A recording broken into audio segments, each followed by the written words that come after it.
নমস্কার বন্ধুরা, সুমিতা রান্নাঘরে সবাইকে স্বাগত। আবারও চলে এসেছি তোমাদের সাথে নতুন একটা ভিডিও শেয়ার করতে। আজ তোমাদের সাথে শেয়ার করব একদম কলকাতা স্টাইলে ঘুগনির রেসিপি। বিশ্বাস করো, যবে থেকেই পুনেতে এসেছি কলকাতার খাবারগুলোকে ভীষণই মিস করছি। তার জন্য মাঝে মধ্যে খেতে ইচ্ছে করলেই নিজেই বানিয়ে খাই।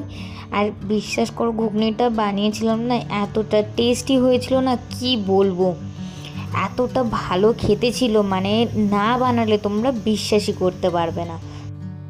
দেখো, ঘুগনির জন্য মটরটা আমি আগে থেকে সিদ্ধ করে রেখেছি। এবারে কিছু মশলা নিয়েছি। দেখো, শুকনো লঙ্কা, তেজপাতা, মৌরি, গোটা এলাচ, লবঙ্গ, দারচিনি, গোটা ধনে আর অল্প একটু গোটা জিরে। এবার সব কিছু শুকনো কড়াই ভালো করে একটু ভেজে গুঁড়ো করব। তার আগে ভেজে নিয়ে আমি ঠান্ডা করে নেব কিছুক্ষণের জন্য। আর এদিকে ঘুগনিটা করার জন্য কড়াইতে দেখো বেশ কিছুটা সাদা তেল দিয়ে ফোড়নে দিলাম আমি গোটা জিরে। জিরেটা বেশ লাল করে ভেজে নিয়েছি। এবার দিলাম দেখো পেঁয়াজ কুচি। পেঁয়াজটা বেশ হালকা করে ভাজা হয়ে গেলে এর মধ্যে আমি আদা রসুন বাটা দিয়েছি। আদা রসুন বাটাটা দিয়ে পেঁয়াজটা বেশ ভালো করে একটু কষিয়ে নেব। ততক্ষণে কিছু গুঁড়ো উপকরণও দিয়ে দিচ্ছি। দিলাম আমি স্বাদ মতো লবণ, হলুদ গুঁড়ো, লঙ্কার গুঁড়ো আর একটু সুন্দর কালারের জন্য আমি এখানে দিয়ে দিলাম কাশ্মীরি রেড চিলি পাউডার। দিয়ে এবার সব কিছু বেশ ভালো করে আমরা কষিয়ে নেব। আমি এটা ততক্ষণ কষালাম যতক্ষণ না রসুনের কাঁচা গন্ধটা চলে গেল।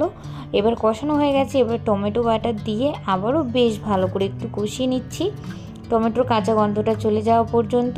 এবার দেখো, এদিকে আমি ওই শুকনো মশলাটা আমার ঠান্ডা হয়ে গেছে, আমি দেখো গুঁড়ো করে নিয়েছি। এটা এবার সাইডে রেখে দিয়ে আমি রান্নাটা করে নিচ্ছি। মশলা কষানো আমার হয়ে গেছে। এবার আলুটাও আমি 80% সিদ্ধ করে রেখেছিলাম যাতে ঘুগনিটা একটু তাড়াতাড়ি হয়ে যায়। এবার আলুটাও মশলার সাথে বেশ একটু ভালো করে কষিয়ে নিয়ে আমি দিয়ে দিলাম হাফ চামচের মতো জিরে গুঁড়ো আর তার থেকে অল্প একটু ধনিয়া গুঁড়ো দিয়ে আবারও আলুর সাথে মশলাটা বেশ 2 মিনিট ভালো করে একটু কষিয়ে নিচ্ছি। আর ওই যে মটরটা আমি সিদ্ধ করে রেখেছিলাম না, ওই যে সিদ্ধ করার সময় যে জলটা দিয়ে আমি সিদ্ধ করেছি সেই জলটা কিন্তু আমি ফেলিনি। সেই জলটা সমেত আমি মটরটা দিয়ে দিলাম। দিয়ে এবারে চাপা দিয়ে আমি বেশ 5 মিনিটের মতো রান্না করে নেব। যেহেতু আমার দুটো উপকরণই সবই আমার সিদ্ধ, মটর আলু সিদ্ধ, তার জন্য আমার বেশিক্ষণ লাগবে না এই রান্নাটা করতে। দেখো, আমার এদিকে 5 মিনিট হয়ে গেছে। আমি চাপাটা খুলে দেখে নিচ্ছি। দেখো, আমার ঘুগনিটা অনেকটাই ঘন হয়ে এসছে। আর যেহেতু আলু দেওয়া, ওই জন্য ঘুগনিটা ঠান্ডা হয়ে গেলে আরও একটু বসিয়ে যাবে। ওই জন্য হালকা একটু গ্রেভি থাকতে আমি নামাবো। উপর দিয়ে 2 চামচের মতো ভাজা মশলা দিয়ে আরেকবার ভালো করে একটু ফুটিয়ে নিয়ে নামিয়ে নেব। এবারে ঘুগনিটা একটা বাটির মধ্যে আমি সার্ভ করে নেব। আর উপর দিয়ে ঘুগনির একটু ডেকোরেশন করার জন্য আমি একটু গাজর কুচি, একটু বিট কুচি, পেঁয়াজ কুচি, কাঁচা লঙ্কা কুচি, অল্প করে একটু ঝুরি ভাজা আর ওই ভাজা মশলার গুঁড়ো অল্প করে দিয়ে আর টক জল দিয়ে আমি তো একদম মানে ভীষণই ভালোভাবে খেয়েছি। কি বলবো, এরকম কলকাতার মতো ঘুগনি আর তার সাথে একটু টক জল দিয়ে খেতে না যা অসাধারণ লাগে না, তোমাদেরকে কি বলবো।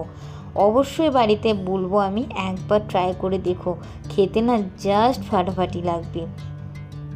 আর আমার এই ভিডিওটি যদি ভালো লাগে তাহলে like, comment, share and subscribe করতে ভুলো না।